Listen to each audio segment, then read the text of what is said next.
வணக்கம். இது பரிதி ஊடகத்தின் காலை நேர பிரதான செய்திகள். முதலில் தலைப்புச் செய்திகள். கடற்கரையில் நண்பர்களுடன் நீராடச் சென்ற இளம் போலீஸ் அதிகாரிக்கு நேர்ந்த சோகம். கைத்தொலைபேசி இறக்குமதியாளர்கள் அரசாங்கத்திடம் விடுத்துள்ள கோரிக்கை. ஜனாதிபதி தேர்தலில் தமிழர் ஒருவரை களமிறக்க வேண்டும், ஜனா எம்பி வலியுறுத்து. துப்பாக்கிச் சூட்டில் பாதாள உலக தலைவர் உட்பட 2 பலி, வெளியான காரணம்.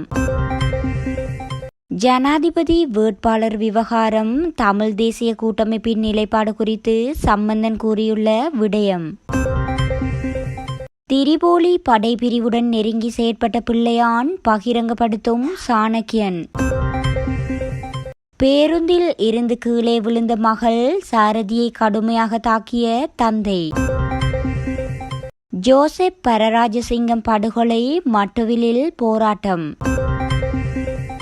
யாழ்ப்பாணத்தில் 11 மாத குழந்தைக்கு நேர்ந்த துயரம். இனி தொடர்வன விரிவான செய்திகள்.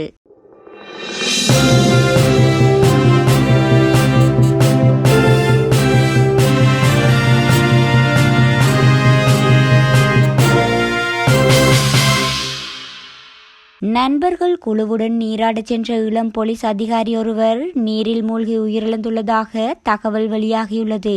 களுத்துறை கட்டுக்குருந்த கடற்கரையில் நீராடச் சென்ற போதே இந்த அனர்த்தம் இடம்பெற்றுள்ளது. களுத்துறை நாகொட பிரதேசத்தில் வசித்து வந்த 22 வயதான தெசாஞ்சன தரிந்த என்ற போலீஸ் அதிகாரியே இவ்வாறு உயிரிழந்துள்ளார். குறித்த போலீஸ் கான்ஸ்டபிள் தண்ணீரில் மூழ்கிய போது அவருடன் இருந்த மற்ற நண்பர்கள் உதவி கேட்டு கூச்சலிட்டனர். பின்னர் அப்பகுதி மக்கள் வந்து கான்ஸ்டபிளை வைத்தியசாலையில் அனுமதிக்க நடவடிக்கை எடுத்தமை குறிப்பிடத்தக்கது.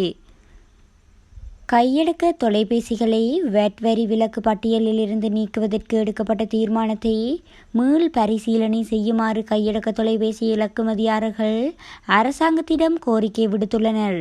ஜனவரி 1, 2024 முதல் வேட் 15% முதல் 18% ஒரே நேரத்தில் அதிகரிக்கப்படுவதால் கையடக்க தொலைபேசி தொழில் கடுமையாக பாதிக்கப்படும் மற்றும் 10,000க்கும் மேற்பட்ட நேரடி வேலை வாய்ப்புகள் ஆபத்தில் இருக்குமென்று கையடக்க தொலைபேசி இறக்குமதியாளர்கள் தெரிவிக்கின்றனர்.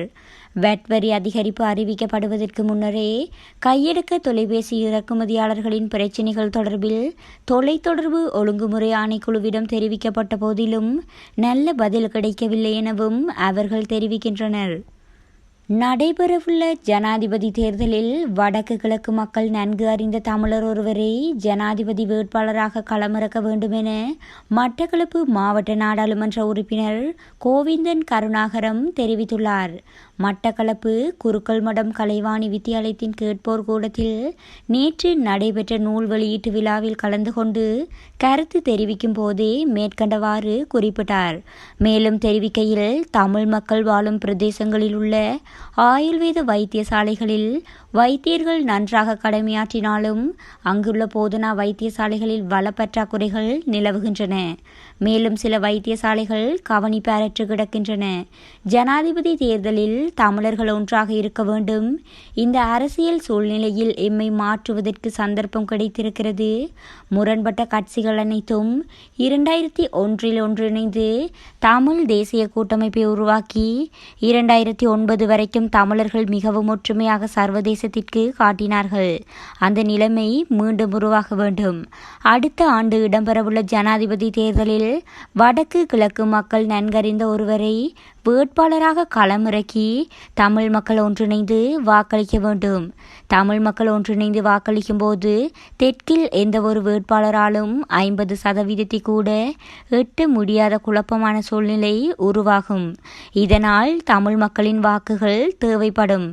அப்போது சர்வதேசத்தின் உதவியுடன் நாம் ஒரு ஒப்பந்தத்தை செய்து கொள்ளலாம் என நாடாளுமன்ற உறுப்பினர் கோவிந்தன் ஜனா கருணாகரம் மேலும் குறிப்பிட்டார். பாதாள உலக குழு உறுப்பினர் தென் ரோஷான் இந்திக்கு எனப்படும் மன்னா ரோஷான் மற்றும் அவரது உதவியாளர் ஒருவரும் துப்பாக்கிச் சூட்டுக்கு இலக்காகி உயிரிழந்துள்ளனர். பாதுக துந்தான வெந்தேசிவத்த பிரதேசத்தில் வைத்து இன்று அதிகாலை மேற்கொள்ளப்பட்ட துப்பாக்கி பிரயோகத்திலேயே இருவரும் உயிரிழந்துள்ளனர். மன்னா ரொஷான் மற்றும் அவரது உறவியாளரின் சடலங்கள் இன்று அதிகாலை போலீசாரால் மீட்கப்பட்டிருந்தன. போதைப்பொருள் விற்பனைக்காக இவர்கள் இருவரும் பாதுக துந்தான வெந்தேசிவத்தைக்கு சென்றுள்ளதாகவும் அங்கு சிலர் துப்பாக்கிச்சூடு நடத்தியுள்ளதாகவும் போலீசார் தெரிவிக்கின்றனர். தற்போது துபாயில் தலைமறைவாகியுள்ள லலித் கண்ணங்கரவிடமிருந்து போதைப்பொருள் பெறுவதற்காகவே இவர்கள் குறித்த பகுதிக்கு சென்றுள்ளதாக போலீசார் கூறியுள்ளனர். இந்நிலையில் லலித் கண்ணங்கரவின் வழிகாட்டுதலின் பேரில் இந்த கொலைகள் மேற்கொள்ளப்பட்டுள்ளதாக போலீசார் சந்தேகிக்கின்றனர். கொலை செய்யப்பட்ட மன்னா ரொஷான் ஹங்வெல்ல நீரிபோல பிரதேசத்தில் வசிக்கும் 37 வயதான 2 பிள்ளைகளின் தந்தையாவார் என்பதும் குறிப்பிடத்தக்கது. ஜனாதிபதி தேர்தலில் எந்த கட்சியின் வேட்பாளரை ஆதரிப்பது அல்லது தமிழ் கட்சிகளின் சார்பில் பொது வேட்பாளரை களமிறக்குவதா அல்லது ஜனாதிபதி தேர்தலில் எந்தவொரு வேட்பாளரையும் ஆதரிக்காமல் தேர்தலை புறக்கணிப்பதா என்பது தொடர்பில் தமிழ் தேசிய கூட்டமைப்பு இன்னமும் தீர்மானம் எடுக்கவில்லை என தமிழ் தேசிய கூட்டமைப்பின் தலைவரும் திருகோணமலை மாவட்ட நாடாளுமன்ற உறுப்பினருமான ரா சம்பந்தன் தெரிவித்துள்ளார். அது தொடர்பில் இன்னமும் நாம் யோசிக்கவும் இல்லை எனவும் அவர் கூறியுள்ளார். இது தொடர்பில் அவர் மேலும் கூறுகையில், வடக்கு கிழக்கும் தமிழ் மக்களின் ஏகோபித்த கட்சியே தமிழ் தேசிய கூட்டமைப்பு. ஒரு சில தமிழ் கட்சிகள் அவசரப்பட்டு தீர்மானம் எடுப்பது போல நாம் தீர்மானம் எதனையும் எடுக்க முடியாது. தமிழ் மக்கள் பக்கம் நின்றே நாம் தீர்க்கமான முடிவெடுப்போம். ஜனாதிபதி தேர்தல் தொடர்பிலோ அதன் வேட்பாளர் தொடர்பிலோ நாம் அவசரப்பட மாட்டோம். முதலில் உத்தியோகபூர்வ தேர்தல் அறிவிப்பு வரட்டும், அதன் பின்னர் அது பற்றி யோசிப்போம் என அவர் மேலும் தெரிவித்துள்ளார்.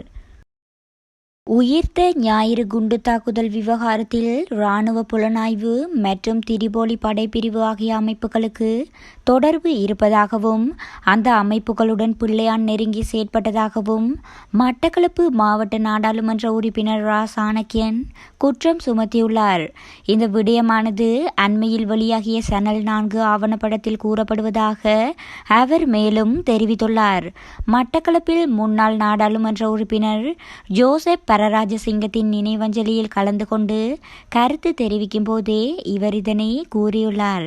மேலும் கிறிஸ்தவ மக்களுக்கு அவர்களுடைய முக்கிய நாட்களில் மறக்க முடியாத செயலை செய்துவிட்டு நல்லவர் போல் இன்றைய தினம் கிறிஸ்துமஸ் மக்களுக்கு வாழ்த்துக்கள் தெரிவித்துள்ளார் சிவனேசதுரை சந்திரகாந்தன் என்றும் சுட்டிக்காட்டியுள்ளார்.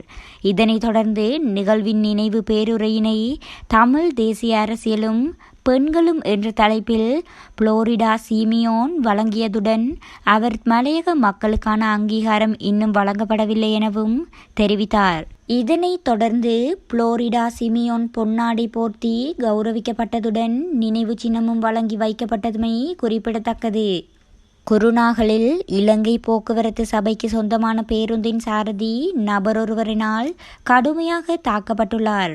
மாவத்தகம பிரதேசத்தில் தனது மகள் பேருந்தில் இருந்து இறங்க முற்பட்ட போது கீழே விழுந்ததால் அவரது தந்தை பேருந்தின் சாரதியை தாக்கியுள்ளார்.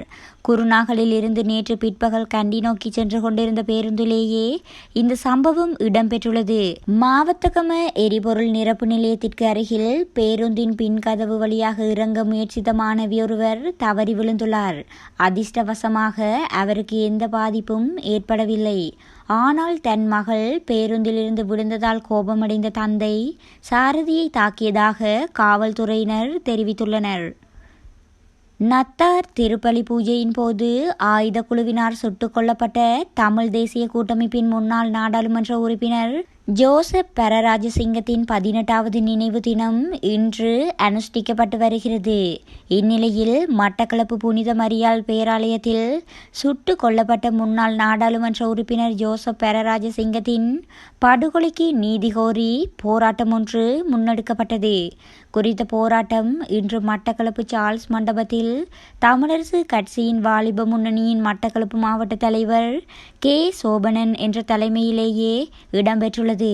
ஜோசப் பரராஜசிங்கத்தின் படுகொலையின் பின்னணியில் உள்ள கொலையாளியை கைது செய்ய வேண்டும் என வலியுறுத்தியே குறித்த போராட்டம் முன்னெடுக்கப்பட்டது. 2005 ஆண்டு மட்டக்களப்பு புளியந்தீவு புனித மரியாள் தேவாலயத்தில் நள்ளிரவு நத்தார் ஆராதனையின் போது இவர் சுட்டுக் கொல்லப்பட்டதுடன் அவரது மனைவி படுகாயமடைந்திருந்தார். இந்த கொலையின் பின்னணியில் பிள்ளையானின் தலையீடு இருப்பதாக குற்றம் சாட்டப்பட்டு நல்லாட்சி அரசின் ஆட்சி காலத்தில் கைது செய்யப்பட்ட நிலையில் பின்னர் கோட்டாபய அதிபராக பதவியேற்று ஓரிரு மாதங்களில் விடுதலை செய்யப்பட்டமை குறிப்பிடத்தக்கது. ஜாழ்ப்பாணம் தாவடியைச் சேர்ந்த ஆண் குழந்தையொன்று டெங்கு காய்ச்சல் காரணமாக உயிரிழந்துள்ளது. மதுரன் கிருத்தி சென்ற 11 மாத குழந்தையே இவ்வாறு உயிரிழந்துள்ளது. ஜாழ்ப்பாணம் போதனா வைத்தியசாலையில் அனுமதிக்கப்பட்ட குழந்தை சிகிச்சை பலனின்றி இன்று உயிரிழந்துள்ளதாக தெரிவிக்கப்படுகிறது. சடலம் உறவினர்களிடம் ஒப்படைக்கப்பட்டுள்ளது. தற்போது யாழ்ப்பாணம் மாவட்டத்தில் டெங்கு காய்ச்சல் தீவிரமாக பரவி வரும் நிலையில் பொதுமக்களை அவதானமாக இருக்குமாறு சுகாதார தரப்புகள் எச்சரிக்கை விடுத்துள்ளமை குறிப்பிடத்தக்கது.